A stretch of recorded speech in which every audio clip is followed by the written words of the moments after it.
네, 안녕하십니까. 이번 시간부터 행정법 테마 체계도를 통해서 우리가 시각적으로 행정법을 하나씩 짚어가도록 하겠습니다. 첫 시간에 우리가 배우게 되는 것은 한눈에 보는 행정법 체계도라고 되어 있는데, 여러분들이 이제 전체적인 그림 하나를 통해서 여기서부터 여기까지가 행정법의 전부구나 라는 것을 여러분들이 느끼실 수 있을 거예요. 하지만 그렇다고 해서 오늘 이번 시간에 한 시간을 통해서 우리가 행정법 전체를 전부 다 소화할 수 있는 건 아니에요. 그러니까 한눈에 보이는 행정법이지 한 입에 소화하는 행정법은 아닙니다. 조금 더 자세한 내용들은 각각의 테마를 통해서 우리가 확인을 하게 될 것이고, 오늘은 전반적으로 어떤 내용들이 있는지 그림을 통해서 확인해 보도록 하겠습니다.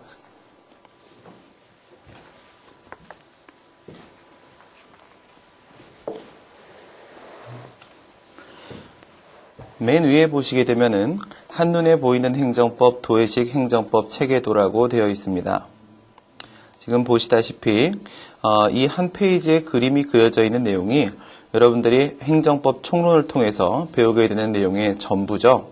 그렇다면 별다른 내용이 없구나, 행정법 그렇게 어렵지 않겠네 라고 생각을 하실 수도 있겠는데, 꼭 그런 것만 아니고 여러분들 마음의 부담을 좀 덜 수 있는 그림이 되었으면 좋겠다는 바람을 가져봅니다. 맨 위에 행정법이란 무엇인가 이렇게 되어 있는데, 여기서부터 한번 시작을 해보도록 할게요. 행정법이라는 것은 행정에 관한 국내공법이다 이렇게 되어 있습니다. 행정에 관한 국내공법, 그럼 우리 행정법이 무엇인지부터 한번 생각을 해보겠습니다. 행정법이라는 것은 행정의 조직과 작용 그리고 구제에 관한 국내공법을 우리가 행정법이라고 합니다. 행정에 대한 조직과 작용과 구제, 즉 행정조직법과 행정작용법, 행정구제법, 이렇게 세 가지가 모여서 행정법을 구성을 하게 되는데요. 하지만 행정법이라는 법은 따로 없습니다. 여러분들이 법전을 뒤져보시게 되면은 헌법이니 민법이니 형법이니 상법이니 이와 같은 통일된 단일 법전을 확인해 볼 수 있겠지만, 행정법이라는 것은 찾을 수가 없단 말이죠. 행정법은 그 형식상 헌법이나 민법, 형법, 상법, 그리고 민사소송법이나 형사소송법과 같은 통일된 단일 법전은 존재하지 않습니다. 대신에 행정법은 900여 종이라고도 이야기하는 분들도 계시고 7,000여 종이라고 얘기하시는 분들도 계신데, 행정법이 어려운 이유는 이와 같이 수많은 무수한 개별법들로 구성이 되어 있기 때문에 행정법이 조금 어렵게 느껴질 수도 있어요. 하지만 여러분들이 준비하시는 것은 수험행정법입니다. 수험행정법에서 다뤄지는 개별법들은 그렇게 많지는 않아요. 행정법이라는 것은 행정에 관한 법이고요. 행정에 관한 법이고, 그리고 공법이고, 그리고 국내공법, 국내법입니다. 행정에 관한 법이고, 공법이고, 국내법이 바로 행정법이다 이거죠. 제일 먼저 우리 행정에 관한 법이다라는 측면을 한번 살펴보시게 되면은, 따라서 행정법은 행정에 관한 법이니까, 국가의 근본 조직 및 작용에 관한 법으로서의 헌법과는 다른 것이고요. 또한 국회법 등의 입법권의 조직 및 작용에 관한 법이 아니기 때문에 입법법과도 구별이 됩니다. 또한 법원 조직법 등과 같은 사법권의 조직 및 작용에 관한 법이 아니라는 점에 있어서 사법법과도 구별된다라고 볼 수 있겠죠. 이 측면은 바로 행정에 관한 법이라는 부분에서 논의가 될 수 있는 것이고요. 헌법은 행정법에 해당하지 않아요. 물론 근데 행정법을 공부하다 보면 헌법에 대한 논의들이 많이 나오죠. 두 번째는 행정에 관한 공법이다라는 측면을 한번 생각해 보겠습니다. 행정에 관한 공법이 바로 행정법이기 때문에 행정에 관한 사법은 행정법이 아닙니다. 이쪽으로 한번 여러분들이 따라와 보시게 되면은 밑에 부분에서 행정상 법률관계라고 되어 있는데, 이 행정상 법률관계 부분을 보시면 공법관계하고 사법관계가 이렇게 구분이 됩니다. 그 중에서도 순수한 사법관계로서 이것을 우리가 협의의 국고관계라고도 부르는데, 이것은 행정 주체로서의 국가나 지방자치단체가 사인과 동일한 지위에서, 즉 사경제 주체의 지위에서 행위하는 것을 말해요. 이것도 분명히 행정작용인 것은 맞다는 거죠. 영리행정이나 조달행정 작용도 분명히 행정주체의 행정작용이지만 그것은 사법의 형식으로 이루어지고 있기 때문에 엄밀하게 보면 여기에는 이 사법관계는 행정법의 규율을 받는 영역은 아니라고 보겠네요. 행정법이라는 것은 행정에 관한 공법이었습니다.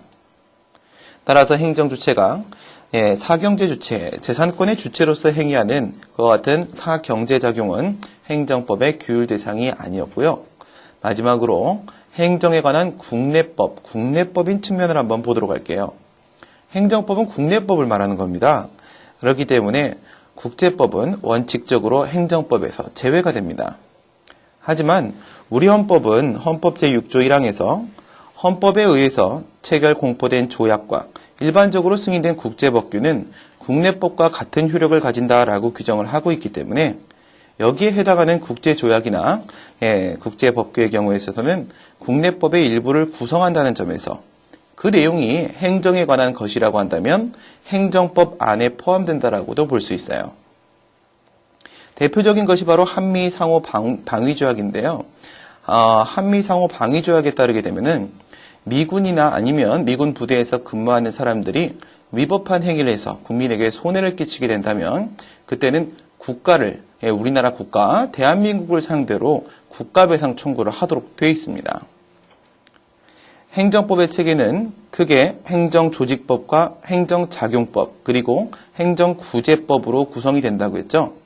맨 처음에 제가 말씀드리기를 행정법이라는 것은 행정의 조직, 작용 그리고 구제에 관한 공법이라고 했습니다. 따라서 행정법은 행정조직법과 행정작용법, 행정구제법으로 구성이 되는데요. 이것들이 각각 별개로 독립해서 존재하는 것은 아니고 서로 유기적으로 연결되어 있다고 볼 수 있어요. 행정조직법은 행정법의 머리다라고 볼 수 있겠고 행정작용법은 행정법의 몸통에 해당합니다. 그리고 행정구제법은 행정법의 두 다리로서 지탱을 하게 되는데요. 그러면 그 중에 제일 먼저 행정조직법에 대해서 한번 생각을 해보겠습니다. 우리 아직도 맨 위에 첫 번째 줄 얘기를 하고 있는 중이에요. 행정조직법은 행정을 담당하는 국가나 지방자치단체 등의 조직에 관한 법이 바로 행정조직법입니다. 이것은 행정법의 머리가 된다라고 했는데 행정법 영역에 따르게 되면은 법인격을 가진 행정주체가 있어요. 행정주체는 행정작용을 하는 주체를 말하는 것인데 대표적으로는 국가와 지방자치단체가 포함되고 때에 따라서는 기타 공법상 법인이나 공무수탁사인 등도 포함될 때가 있습니다. 그런데 여러분들 국가라는 친구를 본 적 있나요? 지방자치단체라는 친구를 본 적은 없어요. 그렇죠? 김국가, 박국가라는 친구는 있을 수 있겠죠. 하지만 걔가 행정주체는 아니겠죠? 그래서 행정주체는 그 실체가 존재하지 않습니다. 관념적 존재이기 때문에 그 행정주체의 행정작용을 해줘야 되는 사람들이 필요한데 그들이 바로 우리가 얘기하는 공무원이에요. 행정주체는 실체가 존재하지 않기 때문에 통상 공무원이라고 불리는 행정기관이 그 팔과 다리의 역할을 해주게 됩니다. 이러한 행정기관들 중에서 외부적 관계에서 의사를 표시하는 사람이 있어요. 행정기관 중에서 행정의 머리와 입이 되어서 행정주체의 의사를 결정하고 외부에 그 의사를 표시하는 행정기관이 있는데 우리 그것을 행정청이라고 해요. 우리 이제 행정법을 공부하다 보면 행정청의 행위가 정말로 중요해요. 항고송으로서 취소인이, 무효등황인송인이, 부자격판송인이 이런 얘기를 할 때도 소송을 제기할 때 피고가 행정청이 돼요. 행정청의 행위 중에서도 행정처분이 항상 중심적으로 논의가 될 텐데요. 행정기관들 중에서 내부적으로 의사결정하고 외부적으로 의사 표시하는 거, 그게 바로 행정청이 되는 거예요.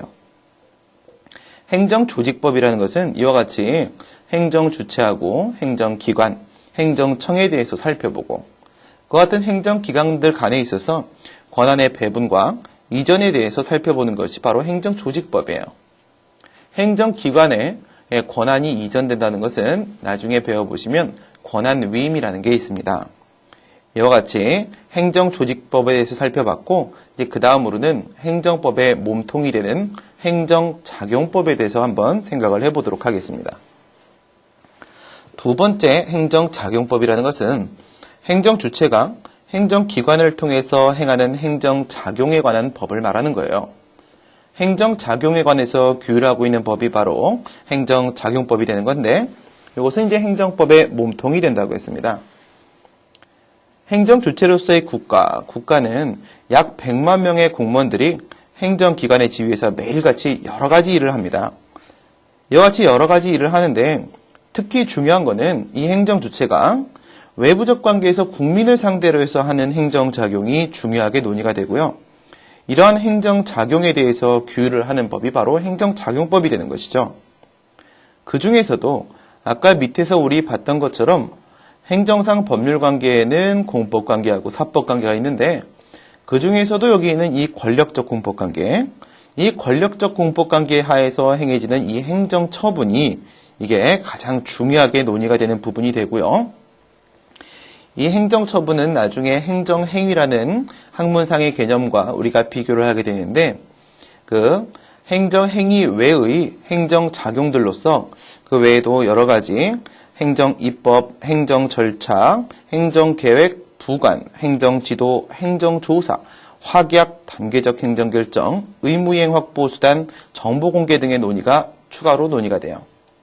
행정작용이라고 이렇게 되어 있는데 방금 말씀드린 요 행정행위 말고도 행정입법이나 그 밖의 주요 행위 형식으로서 행정계획, 부관, 확약, 단계적 행정결정, 행정지도, 행정조사, 행정의 자동화 결정 등 이와 같은 추가 논의들도 우리가 다루게 됩니다. 다시 또 맨 첫 번째 줄로 올라갈게요. 이러다가 진도 언제 나가냐고 걱정하지 마시고 그 다음 행정작용법에 대해서 우리가 이렇게 얘기를 하고 있었어요. 그런데 이와 같은 행정작용법에서 행정 있죠? 행정. 이 행정에 대해서는 두 가지 상이한 방법으로 정의가 될 때가 있습니다. 그것이 바로 형식적 의미의 행정과 실질적 의미의 행정과 이렇게 두 가지로 우리가 접근을 해서 살펴보게 돼요. 형식적 의미의 행정이라는 것은 행정기관에 의해서 행해지는 모든 활동을 우리가 형식적 의미의 행정이라고 합니다. 행정기관이 하는 모든 작용은 다 형식적 의미의 행정에 해당을 하는 거예요. 그에 비해서 실질적 의미의 행정이라는 것은 입법작용이나 사법작용과 비교를 했을 때 행정은 어떠한 성질을 가지는 국가작용을 하는 것인지 그걸 규명하는 게 바로 실질적 의미의 행정이에요. 그 내용을 가지고 본다는 것이죠. 예를 들어서 우리 아까 전에 행정처분을 한다라고 하게 되면 행정기관 중에서 행정청이 그와 같은 행정처분을 하니까 행정기관이 행위한다는 점에서 형식적 의미의 행정이 맞고요. 또한 법을 집행한다는 점에서 실질적 의미의 행정도 맞아요. 근데 행정기관도 국회가 아닌데 법을 제정할 때가 있답니다. 행정기관이 법을 만들게 되면은 그것은 행정기관이 하니까 형식적 의미의 행정은 맞는데요. 그 실질은 행정이 아니죠. 실질적 의미의 입법작용에 해당합니다. 그래서 그와 같은 행정입법 어디 있었어요? 밑에서 행정입법이 잠시 등장했었죠. 여기 있네요. 행정입법이라는 것은 형식적 의미의 행정이지만 실질적 의미의 이건 입법작용에 해당을 한다 이렇게 보게 돼요. 그리고 여기로 한번 와볼까요? 이렇게 포인터를 따라와 보시게 되면 행정심판이라는 게 있어요. 이 행정심판이라는 것은 법원이 하는 사법작용과 굉장히 많이 닮아 있는데요. 이것도 역시 행정심판위원회라는 행정기관이 행위하기 때문에 형식적 의미의 행정에는 해당해요. 하지만 그 실질은 사법작용에 해당하기 때문에 실질적 의미의 사법작용이라고 말하죠. 행정작용법과 관련된 내용들을 한번 봤어요. 그럼 이제 마지막으로 두 다리가 튼튼해야 되겠죠? 행정구제법에 대해서 한번 살펴보도록 하겠습니다. 여러분들이 행정법에서 행정조직법, 행정작용법을 배우는 것은 결국 행정구제법을 공부하기 위함이라고 볼 수 있겠어요. 행정구제법이라는 것은 행정주체의 행정작용에 의해서 국민에게 일정한 피해가 발생한 경우에 이를 어떻게 구제받을 수 있을 것인가 이런 것을 다루는 법이 바로 행정구제법이에요. 이 행정구제법은 행정법의 두 다리가 되어서 지탱을 하게 되는데요. 이런 행정구제의 방법에는 두 가지 측면이 있다고 봅니다. 1, 2 이렇게 기억하시면 돼요. 1차적 권리구제 방법이 있고 2차적 권리구제 방법이 있어요. 1차적 권리구제 방법을 우리가 존속보장 방식이라고 하고요. 그 다음에 2차적 권리구제 방법을 우리가 뭐라고 하냐? 가치보장 방식이라고 하는데 그와 같은 내용이 여기 밑에 있는 부분입니다. 좀 이따 보시게 되면 사후적 권리구제 방법 이런 얘기를 하게 되는데 1차적 권리구제, 2차적 권리구제 이렇게 있죠. 1차적 권리구제는 존속보장의 방식에 의해서 그리고 2차적 권리구제는 가치보장의 방식에 의해서 이루어집니다. 1차적 권리구제 수단은 이렇게 올라오시면 행정쟁송제도가 되는 것이고요. 2차적 권리구제서는 이렇게 올라오시게 되면 행정상 손해전보제도가 되는 거예요. 여기서 말하는 존속보장이라는 것은 행정주체의 위법 또는 부당한, 위법은 이제 합법성의 한계를 일탈한 것을 말하는 것이고요. 부당이라는 것은 합법성의 한계를 일탈한 것은 아니지만 위법한 건 아니지만 여전히 적법한 것이지만 그보다 더 좋은 방법도 있다는 것이죠. 합복적성의 한계를 일탈한 경우에 우리가 정당, 부당, 부당하다라고 얘기를 해요. 이와 같이 위법 부당한 행정작용 자체의 시정을 통해서 권리구제를 시키는 게 바로 1차적 권리구제 존속보장 방법, 행정쟁송제도에 해당을 하게 됩니다. 이에 대해서 규율하는 법이 바로 행정쟁송법이에요. 행정쟁송법에는 행정소송에 관한 법으로서 행정소송법이라는 게 있고요. 행정심판에 관한 법으로서 행정심판법이라는 게 포함됩니다. 두 번째, 가치보장을 보시게 되면 이거는 존속보장 방법과는 좀 달라요. 존속보장 방법은 위법 또는 부당한 행정작용을 제거하는 거예요. 그런데 가치보장 방법은 그런 것이 아니라 국민에게 발생한 피해를 금전적으로, 돈으로요. 금전적으로 보전을 해서 권리구제를 시키는 방법이 바로 여기에 있는 행정상 손해전보제도에 해당을 합니다. 이와 같은 손해전보제도에는 여기 보시다시피 행정상 손해배상과 행정상 손실보상과 이렇게 두 가지 내용이 포함돼요. 사법관계에서도 손해배상에 대한 논의는 있어요. 하지만 손실보상은 오직 공법관계, 행정법관계에서만 논의되는 내용에 해당을 하고요. 이 행정상 손해배상과 관련돼서는 여기 보시면 국배법 이렇게 있죠. 국가배상에 관한 일반법으로서 국가배상법이라는 게 있습니다만은 밑에 있는 이 손실보상에 관해서는 이와 같은 국가배상법 같은 일반법이 없어요. 그래서 손실보상은 전부 다 개별법에 의해서 규율을 받는다라고 보게 됩니다. 다시 위로 올라가 보시게 되면은 행정법에 대한 내용을 지금 이야기를 하고 있는데요. 이제 행정법이 어떻게 나왔는지를 한번 보도록 할까요? 행정법은 행정에 관한 국내공법이에요. 그런데 여기 보시면 권력 집중이 권력 분립 원칙으로 인치주의가 법치주의로 이렇게 변하는 과정이 있습니다. 국가 등이 만약에 국민이나 아니면 주민에게 세금을 부과하려면 세법이 정하는 바에 따라서 해야 되는데요. 또는 국가가 일정한 연령 19세 이상의 지난 대한민국 청년들에게 입영통지서를 발부하려면 병역법 제6조에 따라서 지방병무청장이 병역 의무 부과 통지를 해야 됩니다. 이와 같이 법치주의 얘기를 지금 하고 있는 중이죠.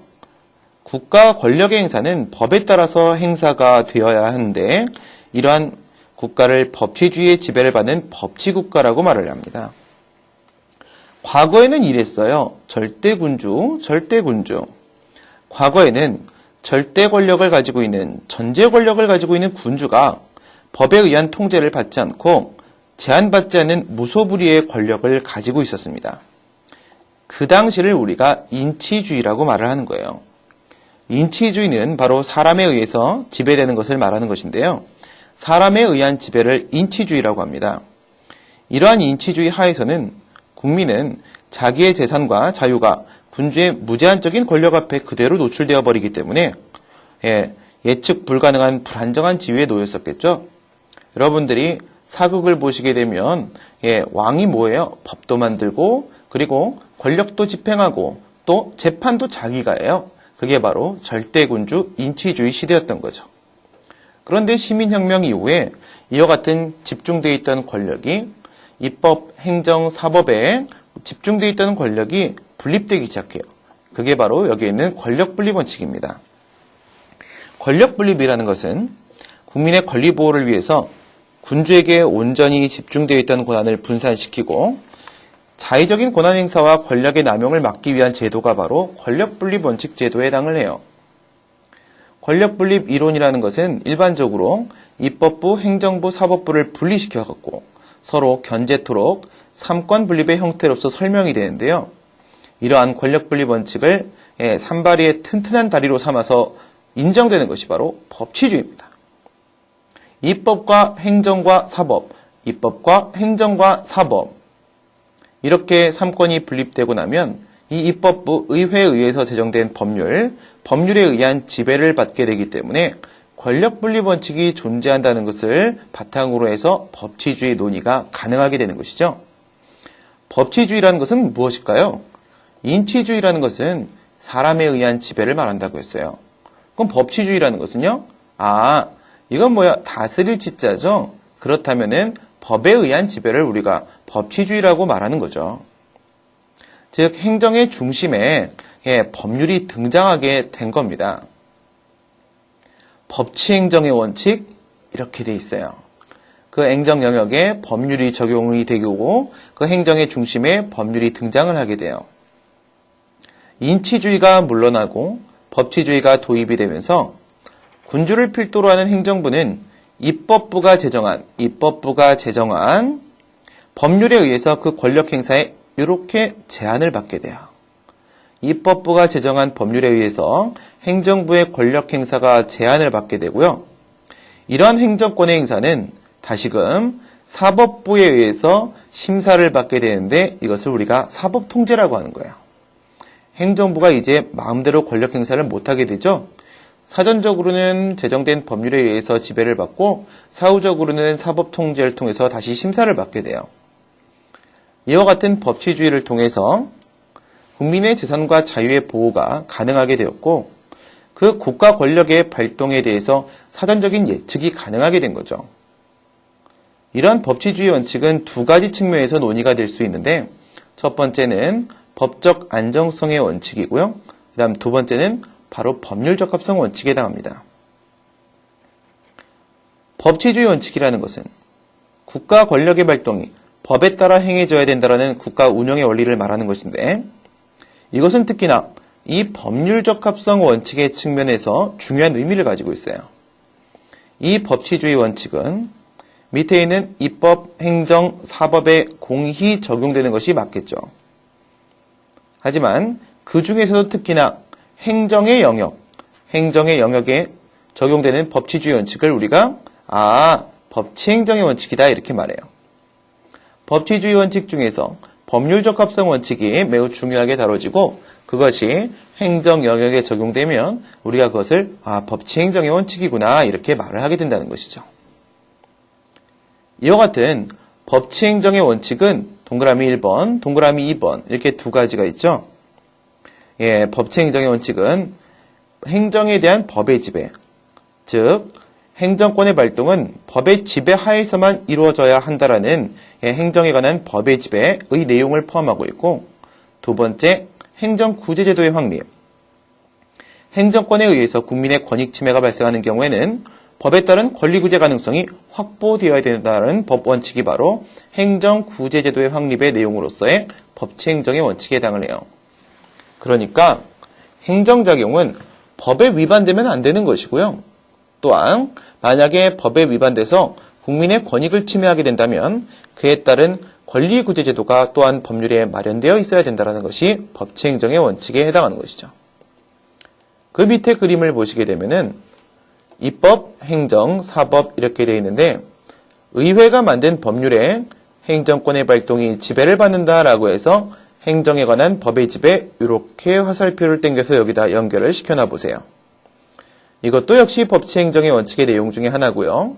그 다음에 이 위법한 행정권 발동에 의해서 권익 침해가 발생했을 때 사법부에 의한 권리구제가 가능해야 되는 바 그것을 우리가 행정구제제도의 확립이라고 하고 이것도 역시 법치행정의 원칙의 내용 중에 하나죠.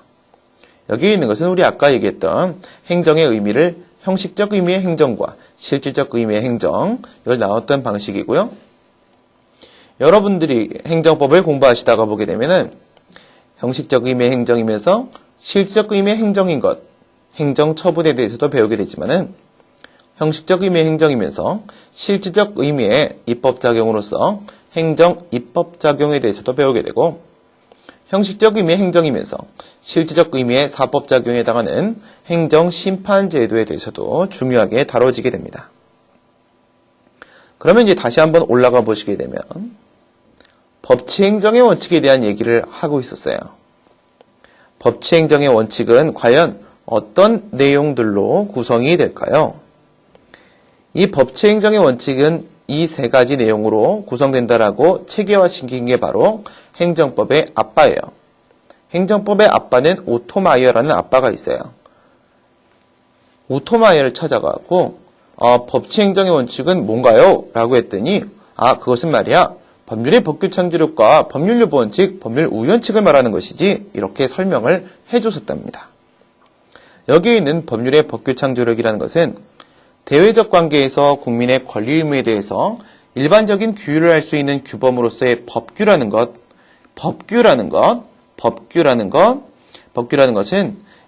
국회가 제정한 법률에 의해서 창설될 수 있다라는 원칙이 바로 법률의 법규창조력이에요. 지금은 여러분들이 바로 이해가 안 되실 수도 있겠지만은 나중에 보시게 되면 형식적 법치주의 하에서의 법률의 법규창조력, 법률유보 원칙, 법률 우위 원칙과 실질적 법치주의 하에서의 법률의 법규창조력, 법률유보 원칙, 법률 우위 원칙은 조금 그 내용을 달리하게 돼요. 즉 무슨 뜻이냐면 여기에 있는 이 법률과 이 법률이 형식적 법치주의 하에서는 형식적 의미의 법률로서 새겨지게 되고, 실질적 법치주의 하에서는 실질적 의미의 법률로서 새겨지게 되는데, 실질적 의미의 법률은 형식적 의미의 법률과 비교했을 때 그 범위가 더 넓어지게 되고요. 그 다음 질적으로 그 강도가 더 강화되게 돼요. 넓어진다는 것은 오직 국회가 제정한 형식적 의미의 법률 말고도 행정기관이 만든 행정입법에 의해서도 이 법률에 해당하는 법규를 만들어낼 수 있다는 점에서 넓어지기도 하지만, 과거에 형식적 법치주의 하에서는 법률에만 위반되지 않으면 되는 것이지 그 법률의 내용이 헌법상 기본권 보장을 내용으로 하지 않아도 문제 삼지 않았었어요. 하지만 2차 세계대전 이후에는 실질적 법치주의가 도입이 되면서 이 법률의 내용도 헌법에 합치되는 법률의 내용이어야 된다라고 보게 되는데, 그래서 도입된 게 바로 위헌법률 심사 제도가 되는 겁니다. 그와 같은 내용은 나중에 좀 더 자세히 배우도록 하고요. 두 번째, 법률유보 원칙에 대해서 한번 보도록 할게요.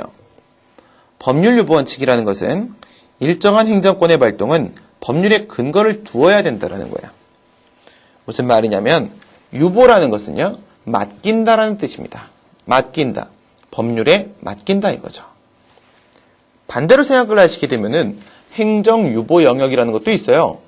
행정유보 영역이라는 것은 바로 행정에 맡긴다라는 거예요. 행정에 맡긴다라는 것은 바로 법률에 근거가 없어도 된다는 거예요. 그러면 아까 실질적 법치주의 하에서는 이 법률이 행정기관이 제정한 행정입법까지 넓어질 수 있다고 했죠? 만약 이거 이름을 우리가 의회유보 원칙으로 바꾸면 어떻게 될까요? 의회유보라고 하게 되면 의회에 맡긴다 이렇게 되기 때문에 그때는 오직 의회가 제정한 법률에만 근거를 둬야 된다 이런 의미로 새겨질 수도 있는 것이죠. 법률 우위 원칙은 소극적 법률적합성 원칙이라고도 하는데, 이 법률 우위 원칙은 모든 행정작용 영역에 적용되는 데 반해서 법률 유보 원칙은 적극적 법률적합성 원칙이라고 하면서 일정한 행정 영역에만 적용되기 때문에 법률 유보 원칙은 특히나 어디에 적용되는 것인지 그 적용 범위가 문제가 돼요. 세 번째 법치행정의 원칙의 내용으로서 법률 우위 원칙에 대해서 살펴보시게 되면, 법률 우위 원칙이라는 것은 국가의 모든 행정작용이라고 했죠. 모든 행정작용은 법률에 위반돼서는 안 된다는 거예요. 법률 우위 원칙은 법률이 무엇보다 우위에 있다는 것이죠. 행정보다 우위에 있다는 거예요. 그래서 입법의 행정에 대한 우위를 선언한 것이 바로 법률 우위 원칙이 되는 것이고, 법률에 위반돼서는 안 된다. 법률은 행정에 대해서 우월적 지위가 인정되기 때문에 행정작용은 이러한 법률에 위반되면 안 된다는 것이죠. 그러면 밑으로 한번 내려가 보도록 하겠습니다. 행정상 법률관계. 아까 두 번 우리가 한번 내려와 봤었어요. 행정법이라는 것은 행정에 관한 공법이다. 그래서 이 사법관계는 엄밀하게 얘기하면 행정법의 규율 대상이 아니다. 이렇게 얘기를 했고요. 중간에 여기 있는 거 이건 점이지대예요. 여기 행정사법은 점이지대이기 때문에 사법관계에 포함이 되기는 하지만 예외적으로 기본권 침해가 발생할 때는 공법의 규율을 받기도 해요. 그리고 행정상 법률관계에서의 이 행정이라는 것은 행정법에서의 행정만을 얘기하는 것은 아니고요. 행정학에서의 행정이다라고 보시면 돼요. 이와 같은 행정작용은 공법관계 하에서도 이루어지고 사법관계 하에서도 이루어진다고 했습니다. 공법관계는 우리가 행정법 관계라고도 하는데 나중에 여러분들이 행정법의 일반 원칙이라는 불문법원에 대해서 배우시게 되면은 여기를 행정법 관계라고 불러줘야 될 때가 옵니다. 공법관계는 또다시 권력적 공법관계와 비권력적 공법관계로 이렇게 구분이 되는데 권력적 공법관계 하에서 이루어지는 행정작용은 우리 처분 등이라고 해요. 처분은 바로 행정행위를 말하는 것이고요. 등이라는 것은 우리 아까 배웠던 행정심판위원회의 결정을 등이라고 해요. 이와 같은 처분 등은 행정소송법 제19조에 따랐을 때 그에 대해서 불복을 할 때는 항고소송의 방식으로 불복을 하게 됩니다. 또한 공법관계에는 행정주체와 행정객체가 서로 대등한 지위에서 행위하게 될 때도 있어요. 권력적 공법관계는 행정주체가 우월적 지위가 인정이 되고요. 비권력적 공법관계 하에서는 행정주체와 행정객체가 동등한 지위가 인정될 수 있죠. 여기서 이루어지는 행정작용에는 두 가지가 포함되고요. 행정주체와 행정객체, 쌍방 간의 반대 의사의 합체에 의해서 이루어지는 공법상 계약도 포함이 되지만 공법상 합동행위라는 한 방향의 의사 합체에 의해서 이루어지는 합동행위 역시도 비권력적 공법작용 안에 포함된다고 봅니다.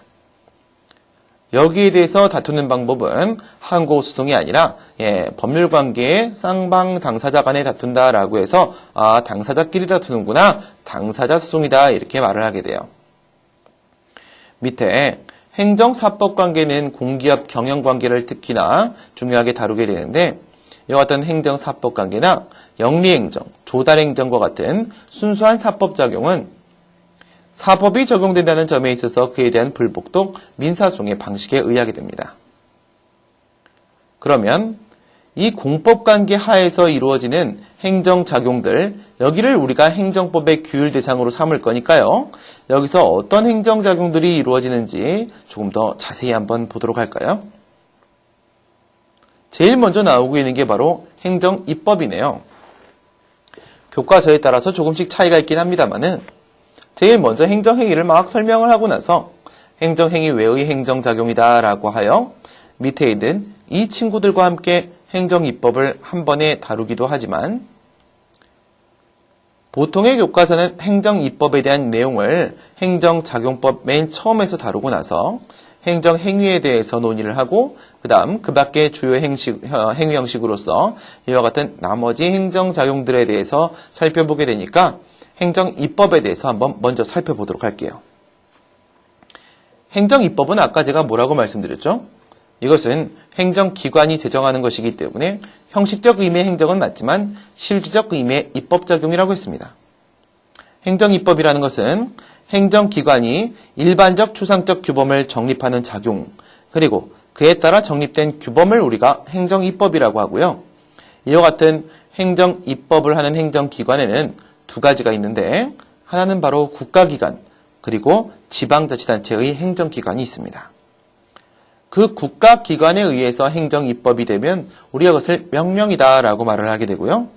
지방자치단체의 기관에 의해서 행정입법이 이루어지게 되면 우리가 그것을 자치법규다라고 이렇게 구분을 하게 돼요. 행정입법이라는 것은 법에서 다루고 있는, 법에서 규정하고 있는 그런 개념은 아니고요. 학문적 연구 목적으로 고안된 강학상 개념에 해당한다는 점 조심하셔야겠네요. 그럼 옆에 이렇게 법규명령과 행정규칙이라는 것으로 다시 구분이 되는데 이건 이제 뭘 말하는 거냐면 이와 같은 명령이나 자치법규는요. 외부적 관계에서 구속력을 미치는 법규성이 인정되는 명령이 있는가 하면 그 법규성이 부정되는 명령도 있는데 그것을 우리가 법규명령, 행정규칙 이렇게 말을 하게 됩니다. 법규명령이라는 것은 행정기관이 정립하는 일반적 추상적 규범 중에서도 법규적 성질을 가진 모든 성문의 법규범을 말해요. 무엇을 가지고 있다고요? 법적 규율성이 인정된다고요. 법규적 성질을 가지는 명령을 우리가 법규명령이라고 하게 됩니다. 이 법규명령은 밑에 있는 행정규칙과 대비되는 개념이라는 것, 그것을 여러분들이 기억을 해주셔야 돼요. 여기서 행정규칙으로 분류되는 것들 중에서도 법행, 행법, 행행 이런 게 있어요. 앞에 것들은 형식을 말하는 것이고 뒤에 것들은 그 내용을 말하는 거예요. 법규명령의 형식으로 정해졌는데 그 내용이 행정규칙의 내용을 가지고 있는 경우가 있고요. 행정규칙의 형식으로 정해졌는데 그 내용이 법규명령의 내용을 가질 때가 있어요. 행행은 형식과 내용이 모두 다 행정규칙이라는 거죠. 여기에 행정규칙, 여기에 행정규칙, 여기에 행정규칙 이렇게 행정규칙이 하나라도 포함되면 우선은 행정규칙으로 보게 돼요. 그런데 그 초기점을 행정규칙에다가 짚었지만은 그렇다 할지라도 법적 규율성, 법규성이 인정되면 다시 이렇게 위로 올라와서 법규명령에 해당한다라고 볼 수 있는데요. 여기에 있는 법규명령 형식의 행정규칙이나 행정규칙 형식의 법규명령의 경우에 있어서는 학설 판례에 따라서 살펴보면 법규성이 인정된다라고 보게 돼서요. 전체적으로 여기까지를 우리가 법규명령이다 이렇게 보게 됩니다. 행정규칙이라는 거 이건 뭘 말하는 걸까요? 특히나 여기 부분을 얘기하는 거죠. 행정규칙 형식의 행정규칙 이게 전형적인 행정규칙이에요. 상급 행정기관이나 상급자가 하급 행정기관이나 하급자에 대해서 행정의 조직과 활동을 규율할 목적으로 그 권한의 범위 내에서 바라는 일반적 추상적 규범을 우리가 행정규칙이다라고 말을 하게 되고요. 이와 같은 행정규칙의 내용에는 법의 해석에 대한 내용을 포함할 때도 법의 집행에 대한 내용을 포함할 때도 또는 행정청에게 재량권이 인정될 때 그 재량권 행사의 기준을 규율할 목적으로 바래지는 것도 행정규칙에 포함된다라고 봅니다. 여기서 명령이라고 돼 있고 여기는 법규명령이라고 돼 있으니까 이거를 다른 이름으로 행정명령이라고도 말을 해요. 판례도 종종 행정명령, 행정명령 이렇게 말을 하거든요. 그러면 여기 밑에 있는 행정규칙은 별로 중요하지 않아요. 시작부터 법규명령이든 즉 법규명령 형식의 법규명령이든 아니면 시작은 행정규칙이었으나 그 끝이 창대하여 법규성이 인정되는 법행과 행법은 광의의 법규명령에 포함된다라고 보고요. 이와 같은 법규명령은 전형적 법규와 처분적 법규, 집행적 법규 이렇게 세 가지로 구분이 된다고 봅니다. 여기에 대한 문제는 모든 국가고시에서 너무너무 많이 나와요. 이것은 행정고시에서도 너무 많이 다뤄지고요. 입법고시에서는 매번 출제가 되고 있고요. 2011년도에서는 노무사에서도 출제가 됐었고요. 또한 경찰행정법에서는 여기 법행이 그렇게 많이 나오죠. 그래서 이 행정입법 부분은 굉장히 중요한 내용이에요. 너무 적법해서 속상해. 그래서 범죄를 저지를래. 이게 바로 법규명령이 위법해지는 하자의 사유들이에요. 지금 이것을 설명하면 1578년이 걸릴 수 있기 때문에 이것은 나중에 법규명령의 위법성 판단을 논할 때 그 테마에 가서 이야기를 하도록 하겠습니다. 이렇게 법규명령이 문제가 있을 때가 있어요. 법규명령이 위법해졌을 때 과연 이것을 어떤 방법으로 통제해야 될까? 이런 논의들이 있는데요. 전형적 법규는 위헌위법 명령규칙 심사를 통해서 옆에다가 써놓으시고요. 헌법 107조 2항이라고 써놓으시면 됩니다. 헌법 107조 2항. 처분적 법규라는 것은 항고송을 통해서 다툴 수가 있고요. 이거는 행정소송법 19조 본문이라고 써놓으시면 되고요. 집행적 법규는 원래는 헌법 소원을 통해서 다투어야 된다라고 봤었는데 지금은 이제 항고소송을 통해 다툴 수 있고 헌법 소원의 대상이 아니다라고 보게 돼요. 그러면 전형적 법규라는 것은 과연 무엇일까요? 이 전형적 법규는 그 형식이 일반성 추상성의 형식을 띠고 있고 또한 오직 별도의 법 집행 행위로서 구체적 처분을 매개로 해야지만 국민의 권리 의무에 영향을 미칠 수 있는 규범을 우리가 전형적 법규라고 합니다. 일반적으로 우리가 법규 명령이다라고 하게 되면은 그것은 바로 여기에 있는 이 전형적 법규를 말하게 되는 거예요. 처분적 법규라는 것은요, 그 형식은 법규 명령이지만 실질이 처분에 해당하는 것을 말합니다. 형식이 일반성 추상성의 특징을 띠지 않고요, 별도의 구체적 처분 없이도 그 자체로서 법규인데요, 이 법 자체로서 국민의 권리 의무에 직접적 영향을 미치는 법규범을 우리가 처분적 법규다 이렇게 말을 하게 돼요. 집행적 법규라는 것은 위에는 전형적 법규와 마찬가지로 일반성 추상성의 특징을 띠기는 합니다. 그런데 자동적 집행력이 인정되기 때문에 별도의 구체적 처분, 법 집행행위가 매개되지 않아도 그 자체로서 권리 의무에 대해서 직접적 규율을 할 수 있는 법규범이 있는데 그것을 바로 집행적 법규라고 해요.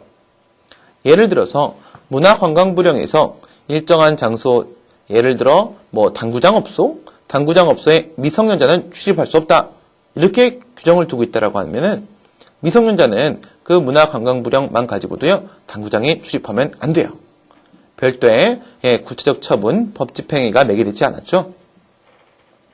지금까지 우리가 행정입법에 대한 내용으로서 전형적 법규, 처분적 법규, 그리고 집행적 법규에 대해서 살펴봤습니다. 그런데 오히려 이 행정작용의 중심에는 바로 이 행정행위라는 것이 있고요. 이 행정행위가 위협해졌을 때가 문제가 되는 바, 이 내용은 우리 잠시 쉬었다가 이 행정행위에 하자가 있을 때 어떤 식의 논의들이 있는지 같이 한번 살펴보도록 하겠습니다.